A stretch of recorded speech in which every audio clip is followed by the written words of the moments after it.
Okay, Rabbi Isai, we're going to be doing Daf Chaf Dalid Amid Beis at the bottom from the Mishnah. We're going to get to Mirz Hashem, the bottom of Chaf Hey Amid Beis. There will be no Daf on Yom Kippur, and Rabbi Spitz on Sunday will finish Maseches CHAGGIGA with you. We'll do a little bit over a Daf to get you up to where we need to go, so that on Monday we'll be able to start Maseches Yevamos. But let's take a look at the Mishnah. Up until now, we've been looking at stringencies of Kadshim over Truma. This Mishnah tells us just the opposite. There are certain situations where we're more stringent regarding Truma than we are over Kadshim. And it has to do with accepting things from Amei Haaretz, people who are that class of Jews who are not literate. And the reason why we're more machmir for Truma than for Kadshim is because even an Am Haaretz who's illiterate has a certain higher level of reverence for Kadshim than he does for Truma, because it's of a higher level of Kedusha, and therefore we can trust him more with Kadshim than we can over Truma. That's the general principle. So the Mishnah says, Chomer b'Truma should be Yehuda, ne'emanim al taras yain v'shemen. So the stringency is regarding Truma now.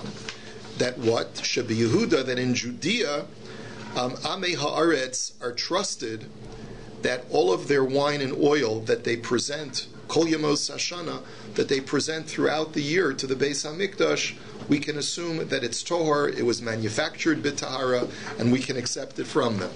But Uvishas Hagitos v'Habadim Afal HaTruma. So we don't accept their Truma. As we learned before, you don't accept Truma from an Am Haaretz, except for one season during the year. When it's the season of the wine press or the oil press, then we do accept Truma from them, because we assume that in that short span of time they've been meticulous about preserving the Tahara of the Truma. Anything that goes beyond that time, we have to be concerned that maybe they were somewhat lax in their preservation of the Tahara of the object. Avru hagitos vehabadim veheviu lo chavish shel yain shel truma lo yikablenu mimenu alva minicha legas haba. And therefore, if the season has elapsed for the wine pressing, and an Am Haaretz comes over to a Kohen who's a chaver, and he says, I want to give you my truma, here's a barrel of wine. The Kohen says, I'm sorry, I can't accept it from you, but if you want to hold it for me until next wine pressing season, I'll be allowed to accept it from you. In other words, even though the Kohen knows that it's going to be from last year's wine press, nevertheless, the takana was that you can accept it at the time of the wine pressing season. You cannot accept it during the rest of the year. But here's another proviso, and that is that let's say it's a barrel of wine during the non-season. So if the Am Haaretz tells you, I know that normally you wouldn't be allowed to accept Truma from me, however, mixed into this Truma is Kadshim wine that I had set aside for libations. So it has the stringencies both of Kadshim and for Truma, then we can accept it from the Am Haaretz even during the off-season. The reason being is that since we know he was careful about preserving the Tahara of the Kadshim component of this barrel, we assume that he preserved the Kedusha or the Tahara of the rest of the barrel as well. Next, Kade Yayin v'Kade Shemen HaMiduma Os. Now, simple understanding of the word miduma means that you have untithed produce, and therefore you have a mixture of both Truma and Chulin, in other words, future Truma futures, and Chulin mixed together.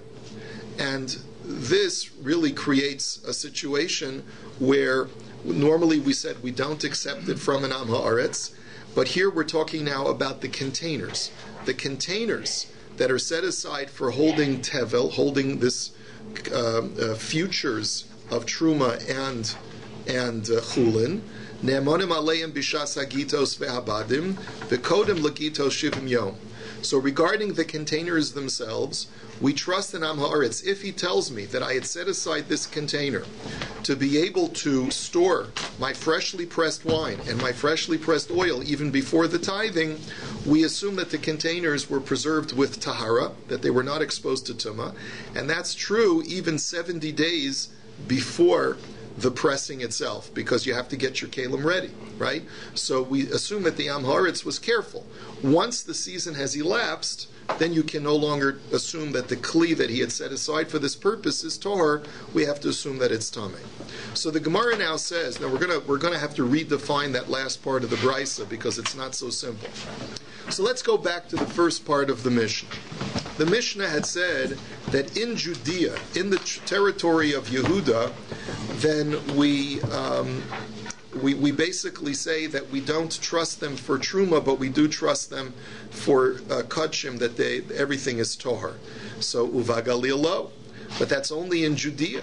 If an am haaretz comes from Chevron, let's say, and he comes and he brings a barrel of wine that he says is for kudshim, is for libations purposes, then we accept it from him and we say no problem. But if he comes from Tzfat, he comes from the Galil, then we say sorry. Even though we know that you designated as kudshim, we can't accept it. My time, what's the reason? Amar Reish Lakish mipnei sheritzua shel kusim afsekes beineim. This is a very interesting historical insight. The Gemara says that at the time that this Mishnah was composed, it seems like the Beis HaMikdash was still standing because we're talking about a time of accepting libations for kudshim, and yet there was a period of time historically during the Second Temple period where there was a swath of land that divided between the Galilee and Judea that was occupied by Kusim, who at the one time were designated with the status of idolaters, of heathens. The rabbis made a decree that any territory that is primarily occupied by idolaters, the soil itself makes everything tamei. Just traversing the soil makes everything that you transport with you tamei. And so here's the problem. I trust the Am Haaretz manufactured his kudshim b'tahara in the Galilee, but how's he going to get it here? He's going to have to transport it via this territory of kusim, of heathens, and by transporting it over that territory, the barrel's going to become tamei, and therefore we can't accept it. So v'neisif b'shita teva umigdal. So the Gemara says, but you have a solution. The Am Haaretz, if he tells you, what if he tells you that he was carried in a box or a carriage or a panel truck which was enclosed on all sides? There he's protected from the tumah, from coming in contact with the barrel. So the Gemara says, Hamani Rebbe Hida Amar Ohel Zarech Lav Shmei Ohel. The answer is that our Mishnah goes according to Rebbe, who says that a traveling ohel, a traveling protective barrier, does not count as a protective barrier for the purposes of tumah, as long as it's movable. It has to be stationary in order for it to be considered an ohel. The Tanya, as the Brisa says, Hanichnas Leretz Ha'amim B'Sheda Tevu Migdal Rebbe Mitami V'Reb Yossi Bar Yehuda Mitayer. The Brisa says that if a person is carried in a box or some other kind of container, and he's transported through a heathen territory, Rebbe says you're rendered tamei, because you have like a status of a tumaz zav. That's what the rabbis decreed on all heathen lands. And Rabbi Yossi Rebbe Yehuda says, no, you're tahor because the box protects you. So this is, according to Rebbe, the reason why the box doesn't protect you is because it's movable, it's moving. By the way, we do rely on this at times for Kohanim.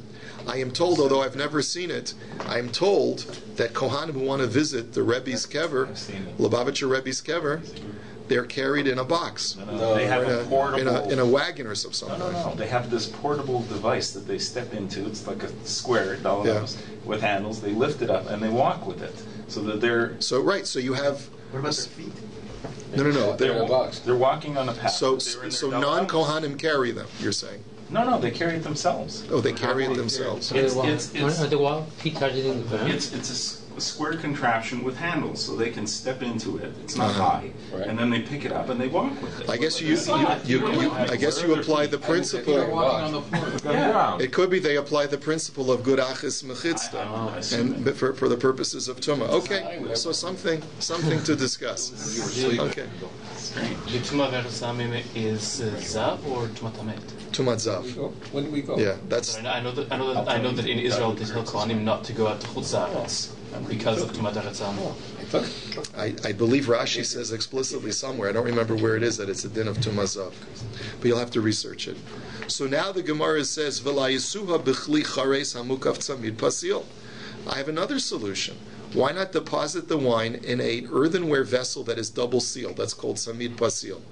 right? If it's double sealed, we know that the Torah itself says that it's protected. The contents of such a container are protected even from tumas meis. So surely they should be protected from tumas eretz ha'amim.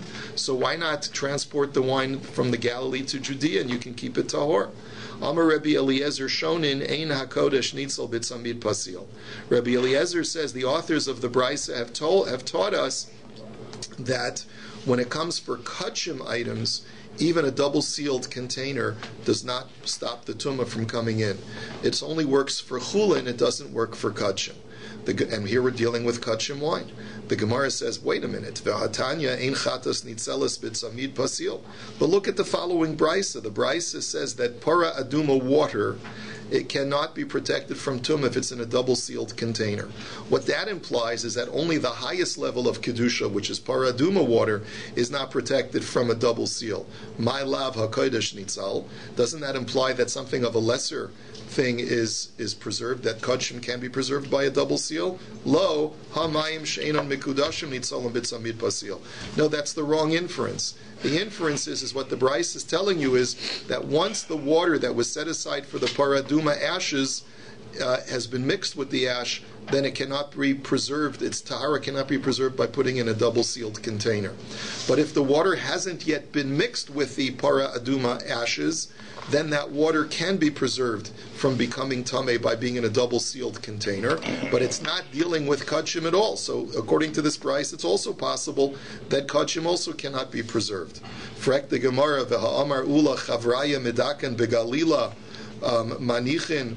Begalila, question mark. But Ula said that we have testimony that we have sages who live in the Galil and they are preparing wine for libations to be able to bring to Yerushalayim.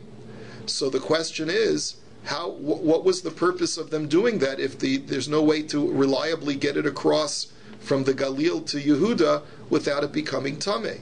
So the Gemara says, Manichin, Ulachashiyavu Eliyahu v'yataharena.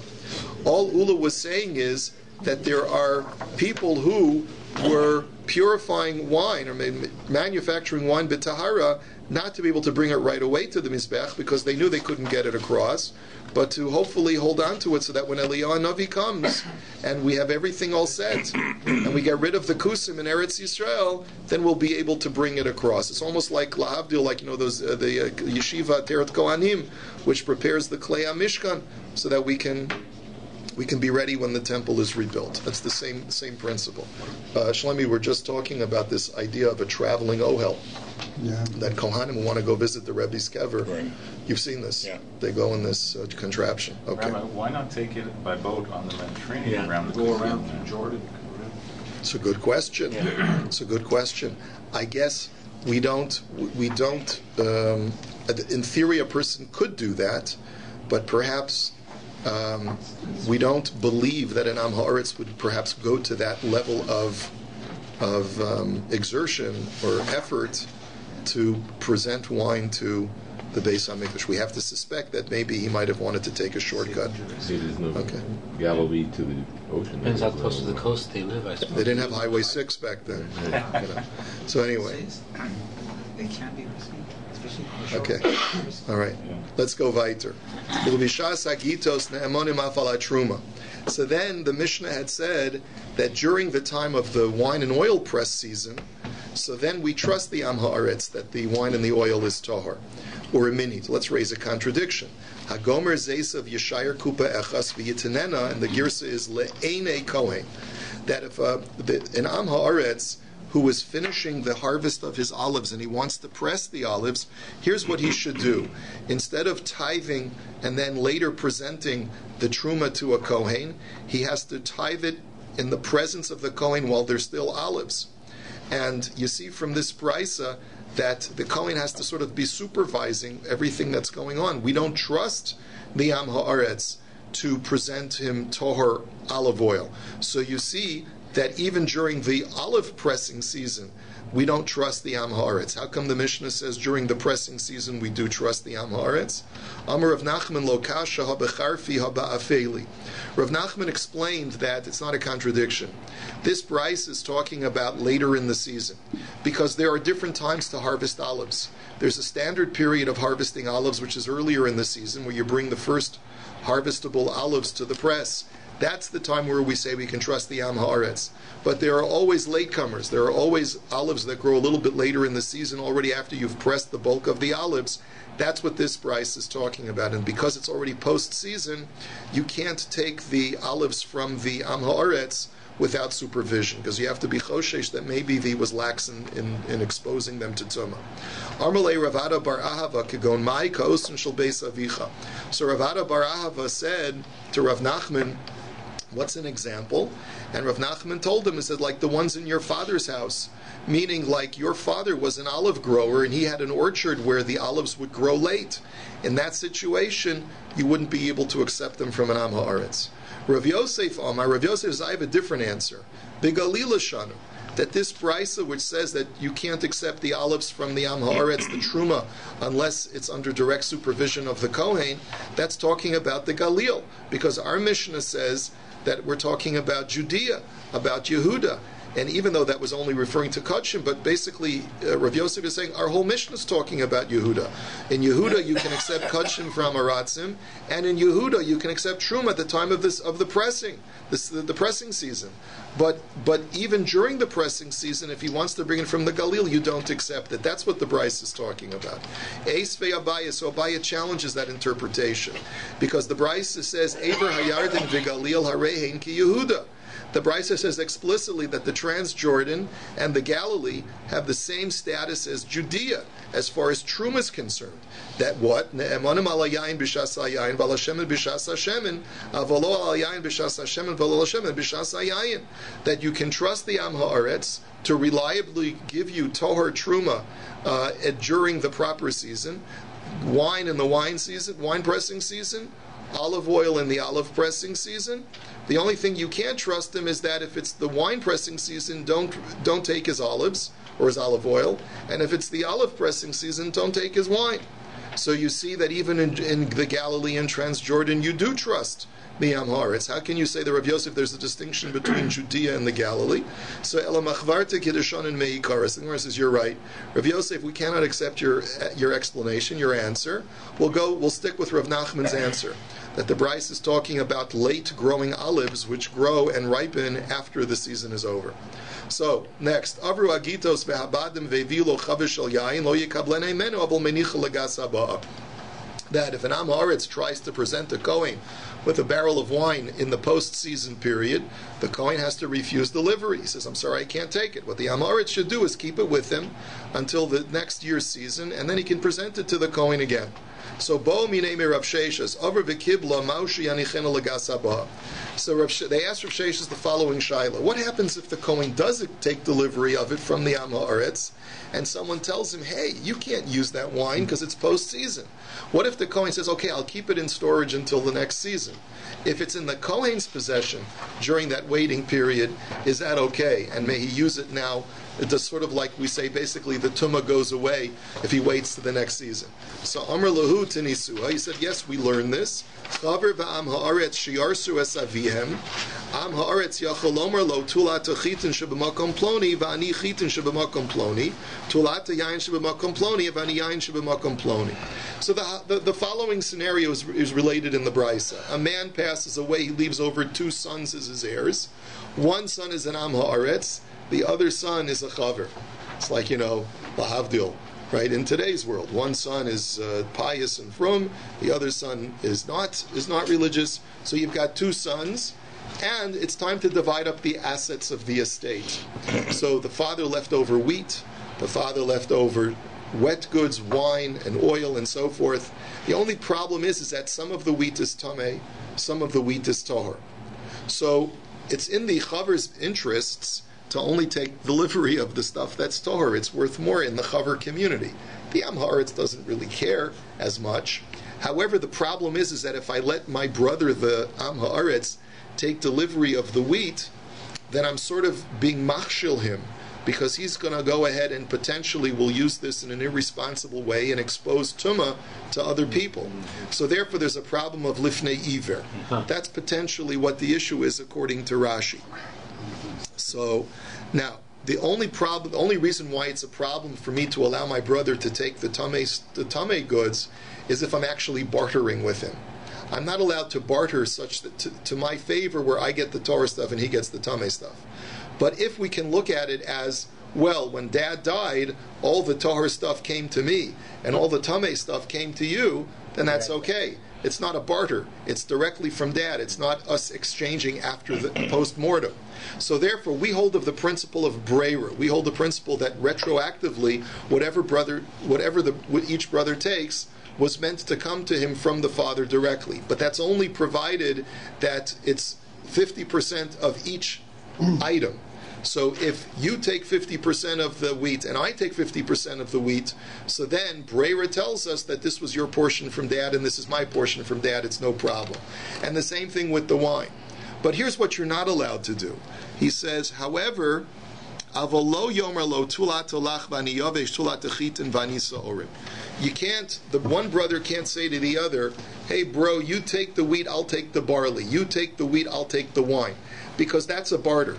Because you can't say that when the father expired, that's the natural method of Yerusha. Yerusha is at 50-50 on every single item.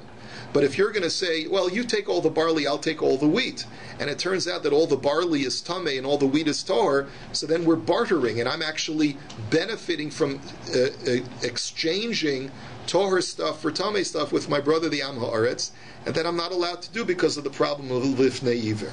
Okay, so that's the simple explanation. The Tani Allah... If you're assuming that the wheat, each brother gets 50-50, and you're assuming also that 50% of it is tahor and 50% of it is... Well, it doesn't necessarily have to be that way. Even if 30% of the wheat is tamei, I say to my brother, you take your half, and within your half will be the portion of wheat. That's tamei. But the point is that that's okay, provided that we take, each one takes a 50% of each item, of each commodity. That's okay, as long and he gets the stuff within his 50%. That's tamei. That's not a problem because we say breira. But in a situation where we have to exchange items, where he gets 100% of the wheat, I get 100% of the barley, that's not okay because that's considered a barter after the fact. So Vitani Allah oso chaver sarif halach umeniach es hayavesh, and it was taught about that in a situation where the brother who's a chaver has no choice but to accept some of the tamei goods. So in that situation, if he's a kohen and there's tamei truma mixed in with this Yerusha, so like Rashi explains, im kohen hu v'yeshemen l'truma madliko l'neiros. He's going to, if it's oil, let's say, which is the liquid goods, and it's tamei, so then the halacha is that he has to incinerate it. The kohen can't consume it; he's got to incinerate it. Umeniach es hayavesh. And he cannot use the dry goods. If it's dry goods that became tamei, so then the brother who's the chaver is not allowed to use it at all. So the Gemara says, Amai yanichena legas haba. But why should that be? In other words, the question that the Gemara is asking is, since I cannot exchange with my brother, if I did exchange with my brother and I ended up getting some, and I have to split with my brother, so that it turns out that I think that what we're talking about is where even the father may have been an Am Haaretz, and the question is that if I end up inheriting some goods that are tamei, like that's truma, that's tamei, then I have no choice but to dispose of it as tamei goods. And the question is, why should that be? Amai yanichena legas haba. Why should that be? Let me, as the brother who's the chaver, let me just leave it until the oil, until the olive pressing season. And even though I took possession of it earlier, and it has a din of tumah, I'll leave it over to the olive pressing season, and then I'll be considered tahor again. So you see from this brisa that once the chaver takes possession of it and it's deemed tamei, it permanently remains tamei. So the Gemara says, no, that's not necessarily so. Maybe the Bryce is talking about why do you have to dispose of it? Because it's bedavar she'ein lo gas. Maybe we're dealing with a beverage that doesn't have a pressing season. What is an example of that? Mead, date beer. Date beer can be manufactured any time of the year. There's no specific season for manufacturing date beer. And that's why if it was in the possession of an Am Ha'aretz, let's say my dad was an Am Ha'aretz and I take possession of it, or I take possession of it from my brother because I bartered with him, whatever the case may be, the bottom line is that if it doesn't have a pressing season, then it's perennially. Time won't help. It's time won't help. It's going to be permanently tamei. And maybe that's what the brisa. So you have no raya from this brisa. V'anichena l'regel. But wait a minute. Even if I can't leave it to a pressing season because it doesn't have a pressing season, but as we're going to see later on, and this is the whole connection to Maseches CHAGGIGA, that once the regel arrives, all goods that are delivered by Amei Haaretz, we assume are tahor. We remove that stigma of tumah once it's the shalosh regalim. So even if it's date beer, let me wait until the regel, and by the time the regel arrives, it'll be tahor. Why do I have to dispose of it? So the Gemara answers, "V'davar she'eino mishtamer l'regel." We're talking about a certain kind of beverage or good, or dry goods that will not stay fresh. They'll rot before the regel arrives. And for that reason, the Brisa says that the only solution is to dispose of it or to incinerate it. But the bottom line is that you don't see a raya from this Brisa one way or the other, and that if the Kohen who's the Chaver, takes delivery of the Truma in a post-season, can he wait and just use it b'tahara once the next season arrives? We don't have a raya one way or the other. Let's go on to the next part of the Mishnah. V'im Amar hifrashti l'socha revi'as kodesh ne'aman. We said that if the Am Ha'aretz tells the Chaver, you know what, this is a barrel of Truma, but mixed in with the Truma is also Kachim wine, then you are allowed to accept it from him with the assumption that since he watched over the Kachim that's contained therein, he also watched over the Truma reliably. Tanan Hasa, Modim Beishamay Beisilil Shabotkim La'osei Pesach, Ve'ein Botkin La'ochlei Truma. So we're coming in the middle of a Mishnah. This Mishnah is in Maseches Ohalos, and it's in Maseches Psachim as well. Here we have a situation as follows. There's something called a Beis HaPras, which we've learned about before. What is a Beis HaPras? It's a field where we know that at one point there was a body buried in the field and we've forgotten where the body is buried. We also know that the field has been plowed over. And as a result of the fact that it was plowed over, there's a distinct possibility that there may be fragments of bone scattered throughout the field from the corpse. Rabbinically, the rabbi said, we will ban you from traveling through the field if you want to stay tahor. And if you do travel through the field, even though midioraisa you're not tamei because you can rely on a rov or a chazaka that you're not tamei, but midorabanan we declare you to be tamei. However, if you have a mitzvahs aseh to do, which is you got to go and eat your korban pesach, and this is your shortcut to get to Yerushalayim, then we will give you permission to travel through the field if you do some kind of bedika first. If you do a bedika, if you examine the field first, then we'll let you travel through the field so that you can hurry up and take a shortcut to bring your korban pesach. But if you just need to use the field as a shortcut to go access truma, we will not allow you to eat the truma. We will declare you to be tamei for having gone through the Beis HaPras. So my bodkin, what does it mean you have to do it a bedika in the Beis HaPras? Amar of Yehuda Amar Shmuel menafeach adam Beis HaPras v'holech. So Shmuel says that it's the standard procedure. When you go through a Beis HaPras, you have to get down on all fours, and you have to look very carefully at the ground and blow away the topsoil to see if you can find any fragment of bone. And you can only get through the field that way in order to be assured that you're not being exposed to tumah. However, Reb Chia bar Abba Mishmei De'ula Amar Beis HaPras Shenidash Tohar La'osei Pesach. That Ula says no.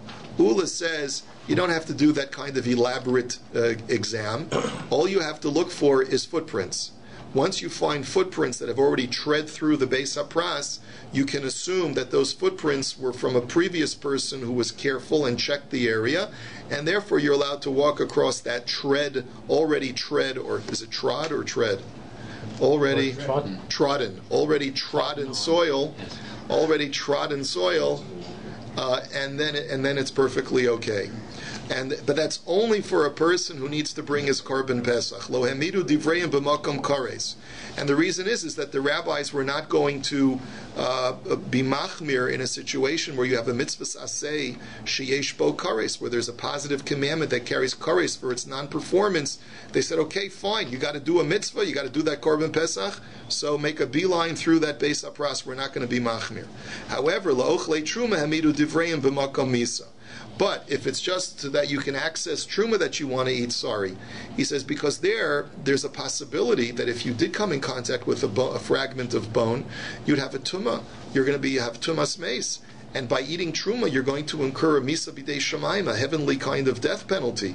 We don't want to take that responsibility. So therefore, since there's no time limit on eating truma, where there is by korban pesach, we're going to be machmir. If you go through a beis hapras, even with this examination process, we're not going to let you eat truma. Sprinkle yourself first with the ashes of the paraduma, and then you can eat truma. So barak lepischo mahu sheyachol b'trumasa. So what does this have to do with our discussion? You'll see in just a second. The question now is, what if a person it's Erev Pesach, he's got to get to Yerushalayim to bring a korban Pesach. So we give him permission to walk through the Beis HaPras as long as he does that bedika, right? Okay, so here's the shaila. What happens if on Erev Pesach he gets to Yerushalayim after having walked through the Beis HaPras, and now in addition to bringing his korban Pesach, he wants to drink some truma wine? Is he allowed to? Do we say that, do we assume that since he's gotten a free pass for the korban pesach, he's also gotten a free pass for the truma? Or do we say no, you're tohor vis-a-vis the korban pesach, but you're tamei vis-a-vis the truma? So Ula Amar Barak Lepischa Mutter Lechel B'Trumaso. Ula says, look, once you're tohar for one, you're tohar for the other. You can't bifurcate it. Rabba Bar Ula Amar Barak Lepischa Asur Lechel B'Trumaso. But Rabba Bar Ula, I guess it's Ula's son, he disagrees and he says, no, you're only tohar vis-a-vis the korban pesach, but you're not tohar vis-a-vis eating truma. So Amar Le'ahu Saba Lo Tiflog Alei De Ula, the non kavase. So a certain elder said to Rabba, he says, listen, don't argue with your dad. Don't disagree with Ula, because you know what? Our Mishnah goes exactly like Ula, and this is where we wanted to point it out. Because our Mishnah had said, Vima Omar Hifrashi Lasocha Revias Kodesh Neman, that if the Am Haaretz tells you that I mixed in with this truma wine is kachim wine, so then you can trust them for the whole geschäft, that everything is tohar. So alma midmeheman hakodesh mehebenami atruma, hachanami midmeheman hapesach mehebenami atruma. So what you see from that discussion in our Mishnah is that if an Am Haaretz is believed or trusted for a portion of the wine, you trust them for the entirety of the wine. So too, if we've given a pass to consider him tohar for the korban pesach, he's considered tohar for everything as well. So that's a proof from our Mishnah that the halacha is like Ula. Let's go on to the final part of our Mishnah. It said Kade Yain v'Kade Shemen Chulei, that the containers that are manufactured to be able to bottle the wine and the oil that's been freshly pressed, even if it's to contain the meduma stuff, the stuff that's a mixture of chulin and truma futures, you can assume that those kalim are tohar up to 70 days before the pressing season. So and through the pressing season, but not after the pressing season. So Tana eine emanim lo ala kankanim v'lo ala truma. So there's a brisa that's a little bit cryptic. It says that amaratzim are not trusted for containers or for truma. So the question is, kankanim demai, what kind of containers are we talking about? I kankanim de kodesh, migu de mehemen hakodesh, mehemen namiyah kankanim. You can't tell me that we're talking about containers that were designated for kachim, because if an Am Haaretz is trusted for the kachim, and the kachim is inside a container, then obviously we assume that the container is also tohar. So what is that? So that's not what it can mean. So ela kankanim de truma, pshita hashda truma lo meheman kankanim meheman. So what's the alternative? It means to tell me that he's not trusted for either containers or for truma, meaning containers for truma. So therefore, if he presents you with a container of wine that's truma, you assume that both the wine and the container are tameh. So the Gemara says, well, what's the point of telling me that? Once you tell me that the wine is tameh, then obviously the container is tameh. What's the havamina? So ela bereikanim de kodesh uvashar yemos hashana uvamaleim de truma v'shas hagitos. So rather, what the brisa really must be communicating is as follows: when you have a kli that was set aside for kachim, but it does not currently contain kachim, that's where the Brisa says you don't trust the Am Haaretz to preserve its tahara, because maybe he was lax with it and what we're talking about is where the kli is now empty. It used to contain kachim. He poured out the wine of kachim and gave it to the Beis Hamikdash, and now he's walking away from the Beis Hamikdash. Once he's emptied out the kli of the kachim wine, we no longer trust him to preserve the tahara on that kli. That's what the Brisa means, and that's part one. And part two is that even a kli that's filled with wine, we don't trust that the kli is tahor, even when we say that the wine is tahor, which is at the time of the press. Which turns out, the way Rashi understands it is, that you can accept wine from an Am Haaretz during the pressing season, but you can't take it in his kli. He's got to pour the wine into your container and take his container home. And once he's poured out the truma wine, his kli is considered to be tameh. And we don't even let you take the kli, even if he wants to give you the whole thing. Sorry, I can only accept the wine, I cannot accept the kli. So the Gemara says, but that doesn't shtim with our Mishnah. It's not kadei yain v'kadei shemen hamedumos, that it says that if you have containers of wine or oil, then we assume that the containers are tohor even when they contain a combination of chulin and truma. So mylav medumos to truma. Isn't that what that means? So here you see that the containers are considered to be tohor if it's during the pressing season. How can you say that they're not? So Amri devei Rabbi Chia medumos de kodesh. So the Beit Rabbi Chia answers no. That's not what our Mishnah means. I told you we'd have to qualify this. Our Mishnah is not talking about regular chulin and truma mixed together. Our Mishnah is talking about a case where there's kachim mixed together with other kinds of non-kachim wine. That's what meduma means in our Mishnah. In that situation, we can assume that the kli is tahor, but when it's just truma and chulin mixed together, we cannot assume that the kli is tahor. So, frak the Gemara umi ika dimua lekodesh. So the Gemara says, if you have something, the word dimua implies that you have tevel in front of you. Since when can a person have tevel, which has already been designated as kachim? Normally you have to tithe it, and then you take some of your tithed produce and you declare it to be kachim. So the Gemara answers, Amr devei Rabbi Eloi b'metaras tivlo litol mimenu nisachim. Yes, we're talking about a person, like Rashi says, de'iko chulin v'kodesh u'truma, that a guy basically said, as soon as he pressed his fresh pressed wine, he says, you know what? I'm going to be using some of this wine for a nesachim offering, for a libation. And therefore he's already designated that within this container is chulin, is truma, and is kachim. And so therefore, like Rashi says, migu de beheman hakodesh mehebenami truma. Since he's trusted that he's going to preserve the tahara for the kachim component of this untithed wine, we can trust that all of the rest of the wine is also tahor.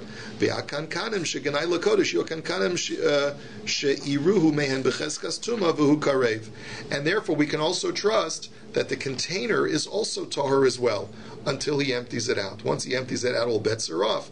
But that's what our Mishnah is talking about. Our Mishnah is talking about an Am Haaretz who has designated a portion of his untithed wine as libations, and it's only on that basis that the kli is tahor.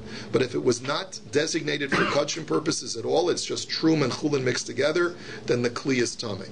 And finally, the Gemara says, kodem legito shivim yom, that you can assume that the kalim are tahor up to 70 days before the pressing season, provided that there's some kachim mixed in with them. And why 70 days? Amar Abaye shma mina adinahu de iluya arisa lamitrach agulfe shivim yom and mikmei ma'atzarta.